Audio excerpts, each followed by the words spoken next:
students. Today we are the last part of our chapter, Successors of Akbar. In this semester we finished two chapters already. The two chapters are also we studied about Mughals.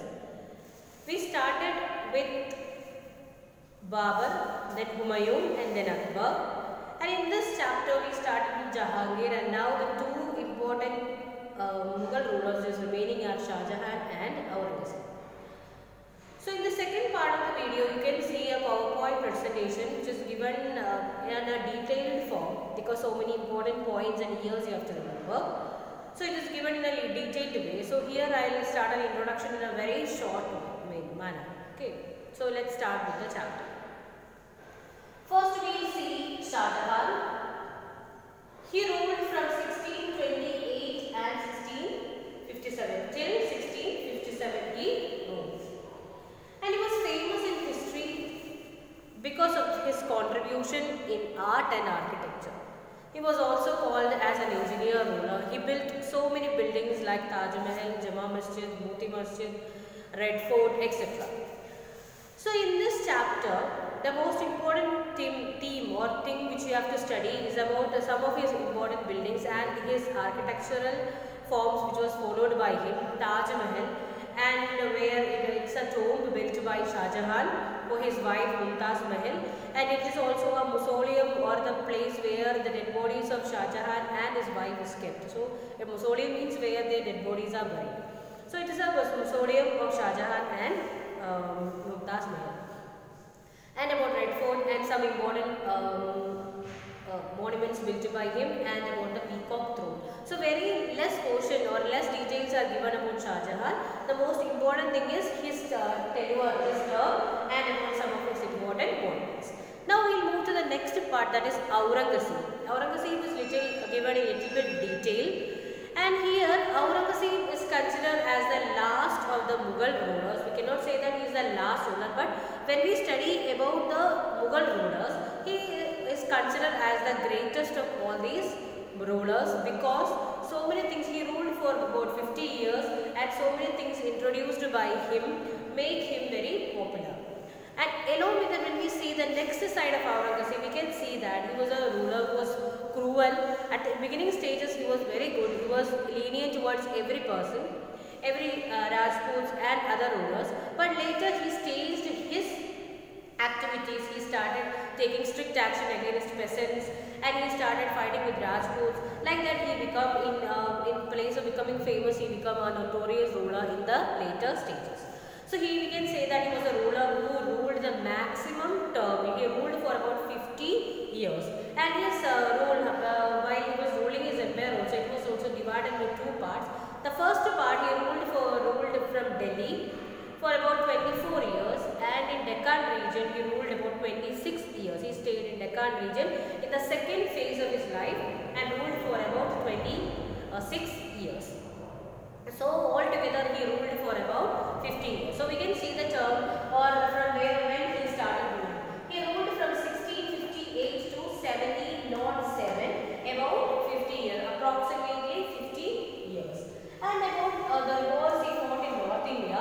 The first one was with Jats, then with Bundelas, and then Ahom rulers of Assam, and the most important one is with Sikh.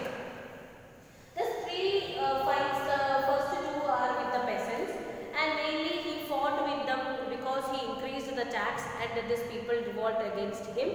And he also fought with Ahom rulers of Assam and he defeated them and asked them to pay an annual tribute.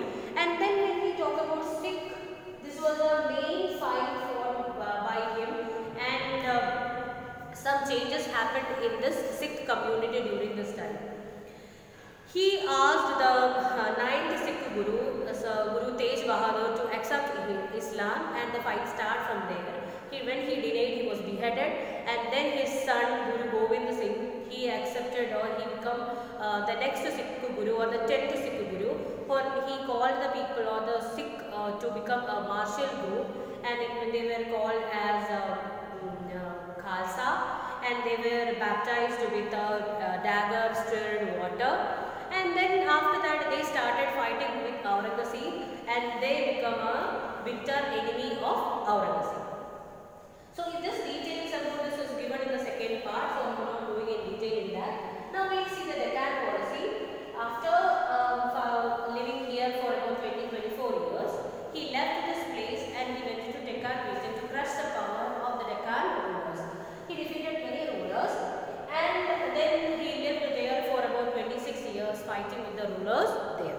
During that time, Shivaji, one of the most important ruler there, he became powerful by different ways. Means he was a very powerful and very enthusiastic ruler. People accepted him and he followed new policies of collecting tax, and like that he became a very popular fellow, and he was able to make a good army, and he fought with different rulers and made a vast empire there.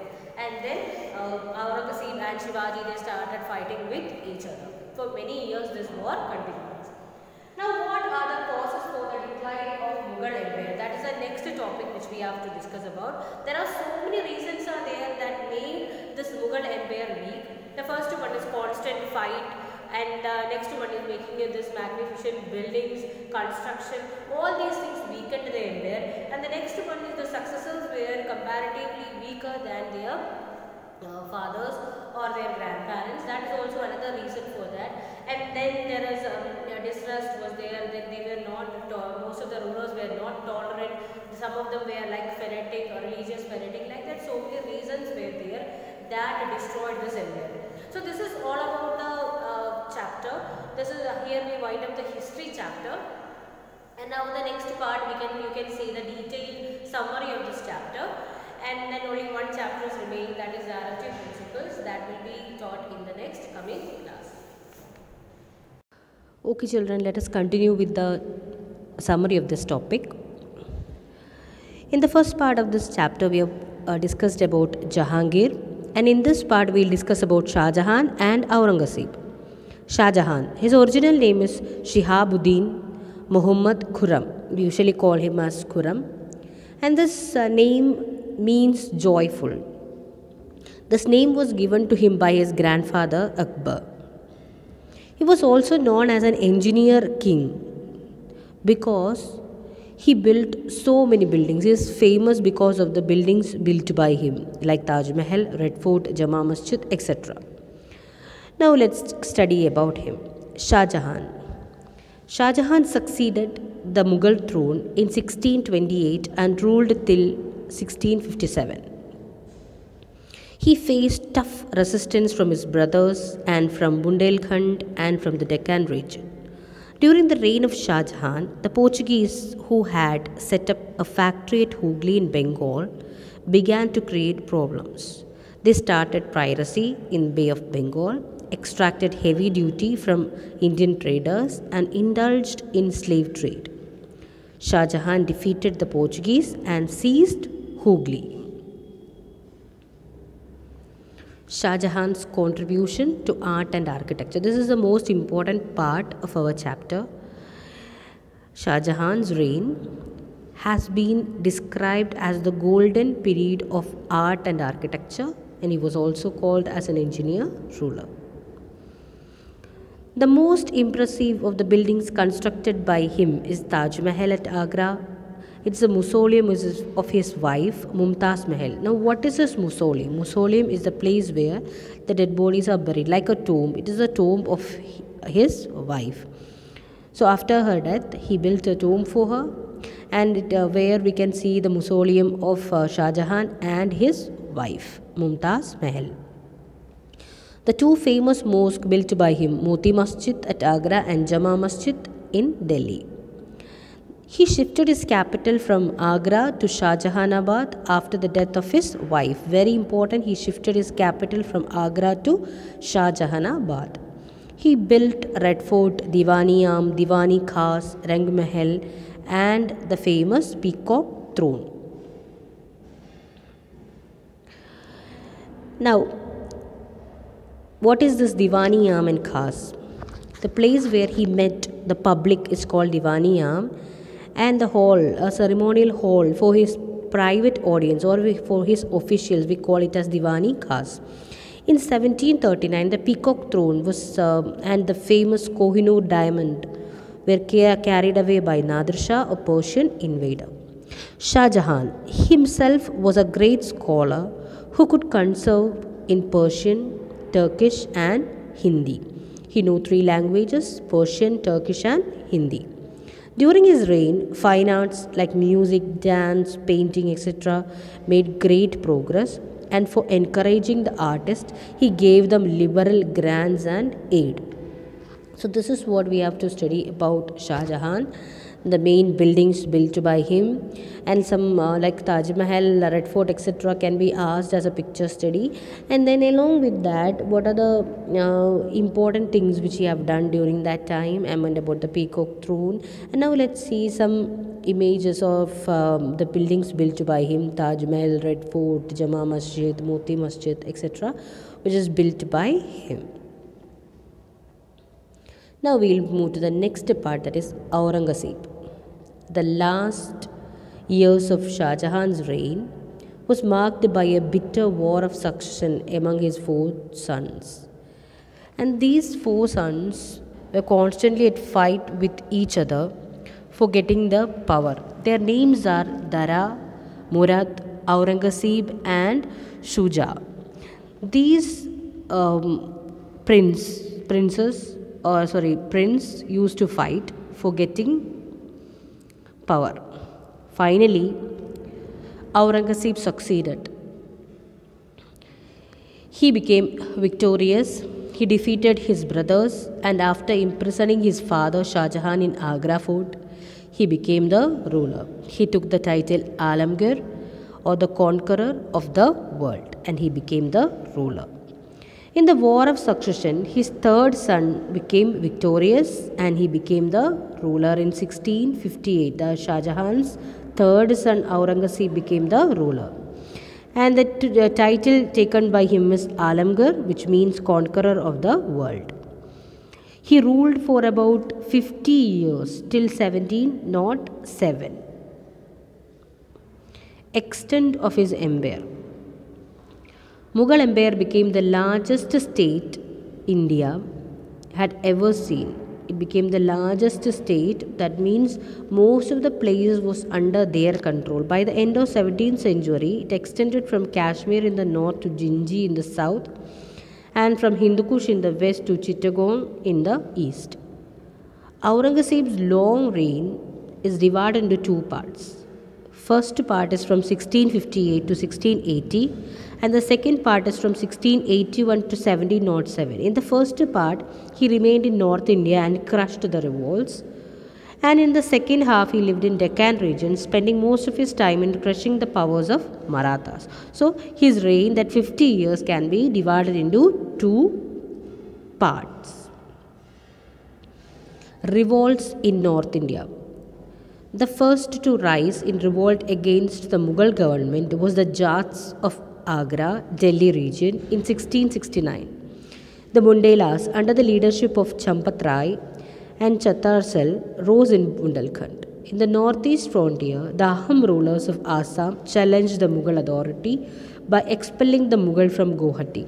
Like that, during the time of Aurangzeb, because of his some measures which were taken by him against the peasants, results in such type of revolts. The first was with Jats, then Bundelas, then with Assam.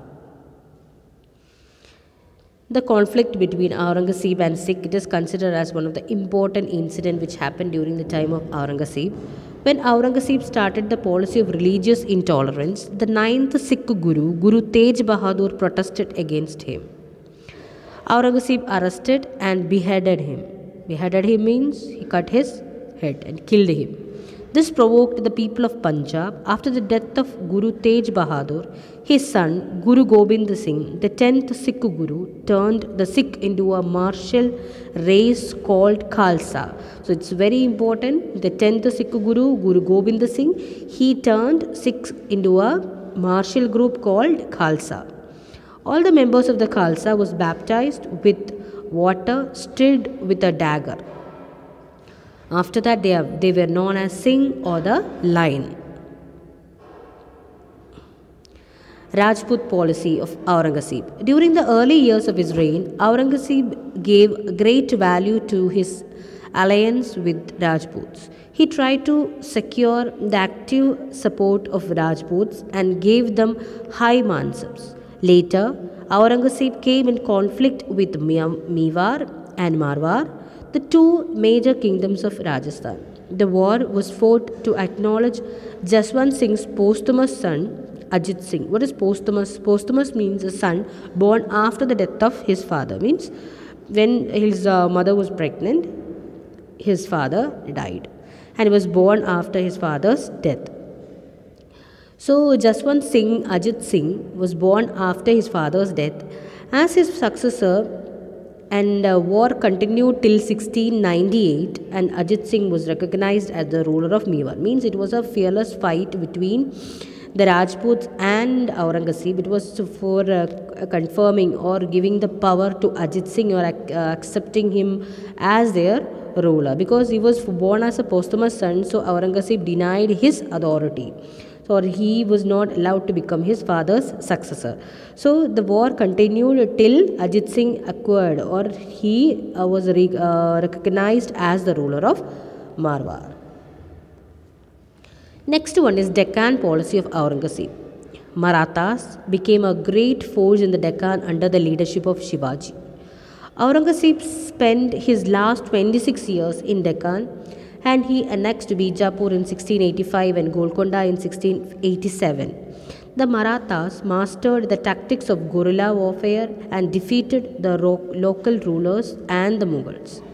The continuous war depleted the royal treasury and led to the loss of number of soldiers. Aurangzeb's long absence in North India led to the rise of rebellion in North. So Deccan policy was, when we study about Deccan policy, about 26 years he lived there, and Marathas fought with him, defeated him. They used new techniques like guerrilla warfare. First they defeated their local rulers, and then they succeeded in defeating Mughals. Shivaji built up a strong Maratha state which extended from Kalyan to Goa and included parts of Karnataka and Mysore. The two reasons are how he succeeded to build such an empire. The first one is the Mughal control over the Deccan had become quite weak during that time, because their empire was very vast and it was difficult for Aurangzeb to control everyone. Second one is the Marathas introduced a revenue system by which they could collect large revenue and maintain a huge army. These are the two reasons how they succeeded to build a strong empire when Aurangzeb was ruling Delhi. Now, age of magnificence. The 17th century has been described in medieval Indian history as the age of magnificence. It was during this period that the Mughal Empire reached the zenith of its glory, the highest of its glory. Akbar laid the foundation of a strong empire, which was further expanded by Jahangir, Shah Jahan, and Aurangzeb. Trade and commerce with foreign countries made considerable progress during this time. Many magnificent buildings were built. Behind such glamour, the heavy taxation ruined the peasants and led the decline of agriculture. So when we come to the later period, during the time of Shah Jahan, he built so many, or the major share of the treasury was used for construction. So that ruined the condition of the empire. For more construction, they started collecting more and more tax from the peasants. It led to the decline of agriculture. Causes for the decline of Mughal Empire.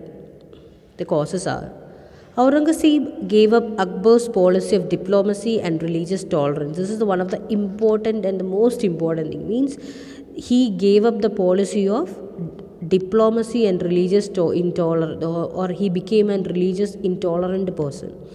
It's very important that when we live in a society, we should keep our religion also and give the others to follow their religion and their beliefs. Here the first problem that started was he became a very rigid ruler. Aurangzeb's policy of continuous war in Deccan further weakened the empire. For war, more money was used, and that also weakened the treasury. The successors of Aurangzeb were incapable of maintaining the integrity of such a vast empire. The Mughal nobility was divided into three groups: the Iranians, Turanians, and the Hindustanis. The Mughal army was organized more or less on the feudal lines, where the common soldiers owed allegiance to the Mansabdar rather to the emperor. So they were only loyal to their Mansabdars, not to the emperor. The economic condition of the Mughal empire worsened during the close years of Aurangzeb's rule. The political instability in India gave an opportunity to foreigners like Nadir Shah and Ahmad Shah Abdali to invade India. So these are the causes for the decline of Mughal empire. So all these are the main topics which we have to discuss about. And some fill-up questions are given along with the PowerPoint. So you can watch that, you can write that, and you can learn. And now we have already completed all the portions which is about Mughal empire and all the rulers, like we started from Babur, then Humayun, Akbar, Jahangir, Shah Jahan, and Aurangzeb. So these are the main rulers who ruled, who were called as the Mughal rulers. And now we will continue with the fill in the blanks. Let's continue with the fill up questions. First question: Dash succeeded his father Shah Jahan. Dash and Dash are the two Deccan states annexed by Aurangzeb. Dash built Red Fort. Fourth question: after the death of his wife, Shah Jahan shifted his capital from Agra to Dash. Dash was the 10th Sikh Guru. So here we wind up the history chapters. Now only one civics chapter is remaining, that will be uploaded soon. Thank you.